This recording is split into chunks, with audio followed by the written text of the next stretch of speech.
fokus di kekurangan, kita nggak fokus sama kekuatannya. Nah, itu susah. Jadi pada saat kita menemukan kekuatannya itu dan menjadikan berprestasi, akhirnya di keluarga juga tidak ngejar lagi sih sebenarnya. Salman kok kayak gini. Jadi mereka juga akhirnya fokus ke, oh Salman bisa ini ya, Salman bisa ini ya. Ya gitu sih. Switchingnya itu ada di situ sih, seperti itu. Kalau enggak ya susah ya. Kita dikejar terus, kita nggak ngapa-ngapain.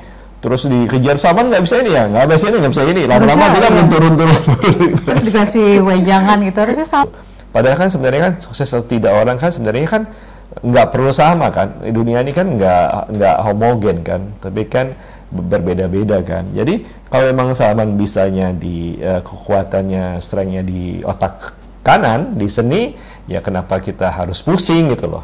Toh ada juga pengalaman kita sebagai orang tua, orang-orang seni yang sukses baik di dalam negeri maupun di luar negeri seperti itu. Di M. Salman Gallery ini kita juga berusaha juga untuk ya berbagi lah, niatnya sih seperti itu. Teman-teman yang seperti Salman mau kita angkat juga, mudah-mudahan kita buat website, buat upload dan sebagainya. Tapi saya kira yang paling positif dari kita menjadi lebih generous gitu ya tentang anak-anak seperti Salman, terus mencoba memahami gitu karya-karyanya dan sebagainya, Salman dan teman-teman senasibnya.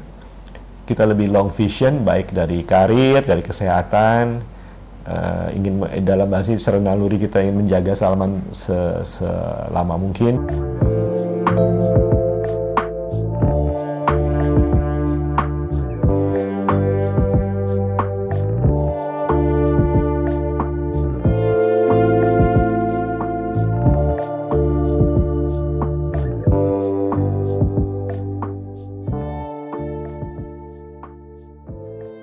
Salman yang lahir tahun 2009 menemukan melukis sebagai caranya berbahasa. Goresannya yang sederhana malah menjadi sebuah jembatan emosional bagi siapapun yang memandang. Dalam perjalanannya, Salman sempat beberapa kali berkontribusi dalam pameran. Di tiap pamerannya, lukisan dari Salman selalu mengundang daya tarik bagi pengunjung yang melihat. Seni awalnya merupakan bentuk terapi penyembuhan autisme bagi Salman. Saat menghadapi masa-masa sulit, dia menemukan ketenangan dan perlindungan dalam melukis.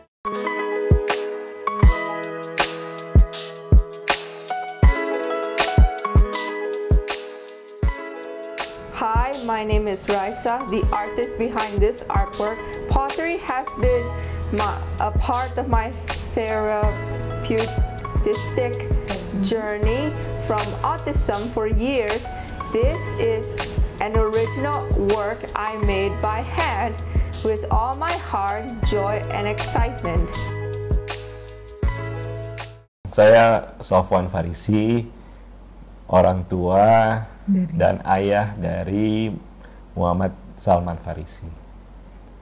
Saya Amalia Dina, mama dari Muhammad Salman Farisi.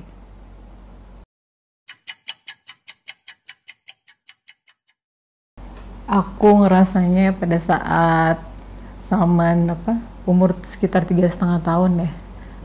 Jadinya waktu itu dipanggil sama sekolah, terus ketemu dengan konselor sama psikolog di sekolah Cikal. Dia bilang udah dikasih tulisan catatan sama mereka apa itunya, anak kita kenapa kurang fokus di kelas, suka keliling-keliling gitu, jalan-jalan, lari-larian dia di kelas. Setelah itu kita dikasih rekomendasi klinik-klinik untuk terapi, itu sih awalnya. Iya. Ya kayak gitu. Jadi intinya juga ada beberapa video ya. Kita sebagai orang tua kan pasti denial ya. Ya pasti anak kita nggak ada apa-apa kan, gitu loh. Terus dikasih tahu, lalu gurunya juga ngasih video Salman di sekolah seperti apa. Jadi memang di situ kelihatan nggak bisa duduk tenang gitu. Lalu matanya susah fokus pada sesuatu dan gampang ke distract untuk segala sesuatu. Jadi pas kita lihat dibandingin sama teman-teman dia yang lain, ya akhirnya kita bilang oke, ada something nih di anak-anak kita yang harus kita cari tahu seperti apa. Nah lalu mulai deh kita coba gali-gali untuk bertanya kemana ada teman, ada saudara dan sebagainya. Tapi intinya memang di awal-awal pertama kita denial, pas dikasih tahu, pas dilihat bukti-buktinya kita jadi lebih tetap denial sih. Denial, cuman ya trying ada hope. Oh ini cuman terapi setahun 2 tahun mungkin oke. Mungkin seperti itu sih awal-awal ya. Cari-cari klinik terapi yang mana yang bagus itu. Masih bingung ya apa sih autis waktu itu. Pertama kali sih 3 tahun itu. Statement awal dari Dr. Melly jelas bahwa Salman bukan autis itu. Jadi ada bilang ke istri saya tadi global development delay dan sebagainya. Cuman kan kita juga mau tahu delay itu bisa terkejar apa enggak. Lalu tentu pasti kita nyari biasalah di sosial media, website, internet, dan juga beli buku juga sih dari luar tentang autism, global development delay, ADHD, semua kita baca tuh. Dan kita melihatnya kadang-kadang kembali ke awal ya, kenapa bisa terjadi kan ada part of brain yang memang tidak berkembang kan sebenarnya itu kan. Jadi ya udah pas kita lihat seperti itu, kita logika kita adalah ya gimana caranya untuk menyembuhkan sih. Itu aja sih waktu itu, simple gitu. Tapi emang semua cara dicoba dari temen lah, media sosial, buku, ikut seminar. Aku sih waktu itu di klinik kenal sama teman sih, terus habis itu banyak nanya sama dia aja, nama temanku Ibu Oily waktu itu. Jadinya aku banyak bertanya dengan Ibu Oily itu sih. Dan beliau juga waktu itu pernah kasih rekomendasi dokter juga selain Dokter Melly. Jadinya aku juga ke dokter itu, Dokter Rina waktu itu. Kalau dari kita sih di awal-awal ya di sekolah kan memang di awal selalu Salman belum dipisah dari sekolahnya ya, masih disatukan dengan yang lain ya. Jadi membuat kita berusaha dia jangan tertinggal lah dengan teman-temannya, dengan terapi dan sebagainya itu. Lalu step by step di Salman butuh pendamping untuk di sana kan seperti itu ya, sehingga bisa catch up dengan teman-temannya juga seperti itu. Jadi buat kita memang dari sisi awal-awal nih ya, memang berusaha membuat dia bisa mengejar atau mempush Salman sesuai dengan kurikulum yang ada sih di Cikal. Awal-awal seperti itu. Jadi kita masih positive thinking lah. Kita akan fight supaya dia bisa catch up, bisa ngejar, sehingga bisa mengikuti pelajaran seperti teman-teman yang lain. Itu awal-awalnya seperti itu.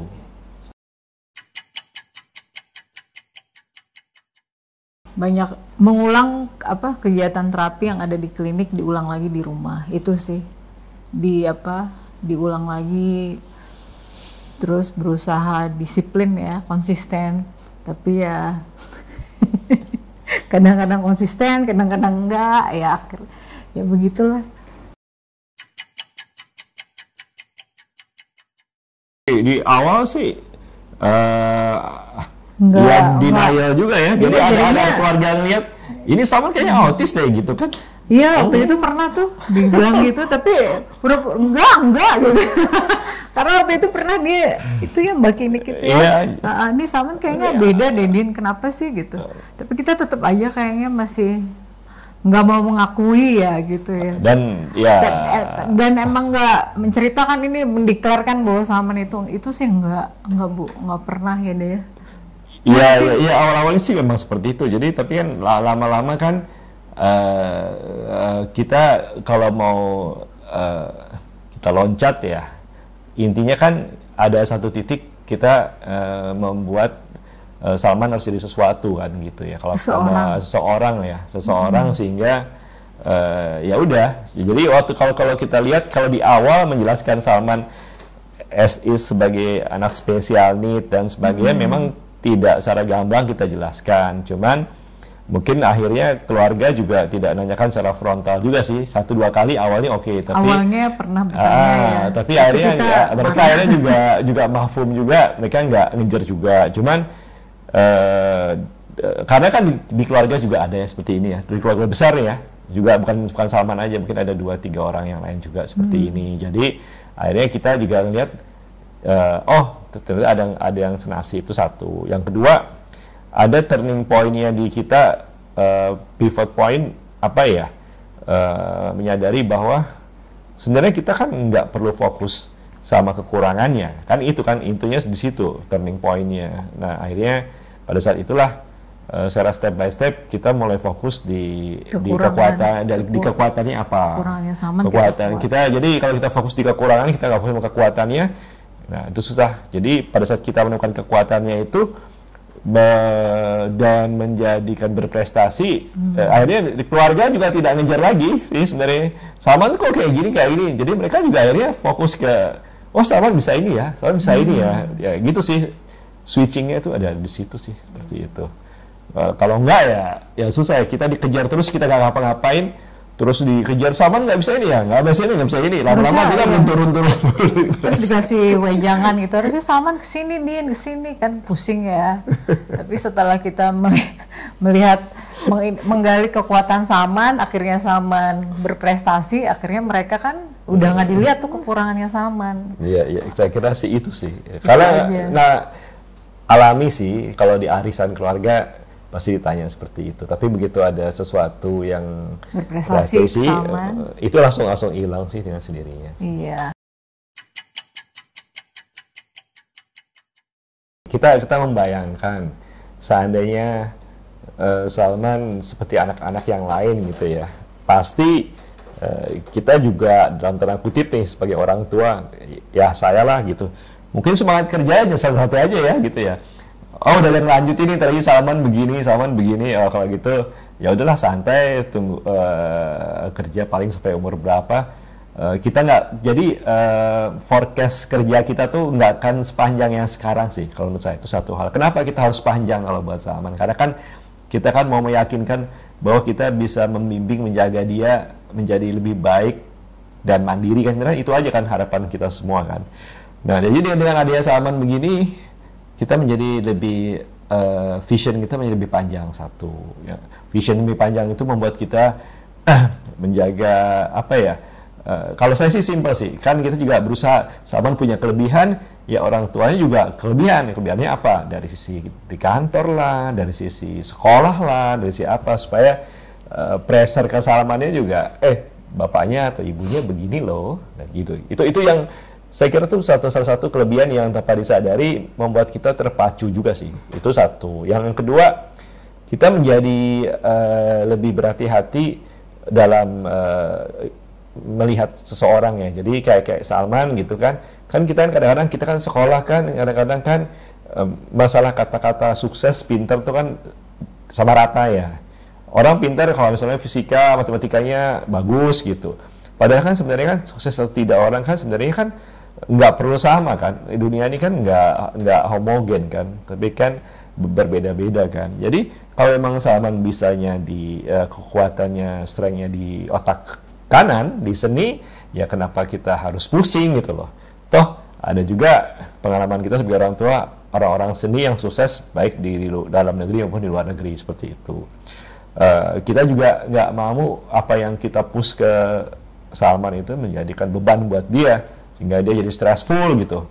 Orang dia sukanya lukis, tapi kita suruh belajar fisika, pasti nggak itu. Tapi itu kan untuk membuat switching otak kita berbeda dengan orang tua pada umumnya, itu butuh waktu sih. Butuh waktu. Saya, istri saya pasti maunya kan pasti awalnya anak saya bisa kayak yang lain dong, pintar fisika, matematika lah, menulis lah, pidato lah kalau bisa. Tapi kita nggak melihat bahwa anak kita bukan di situ.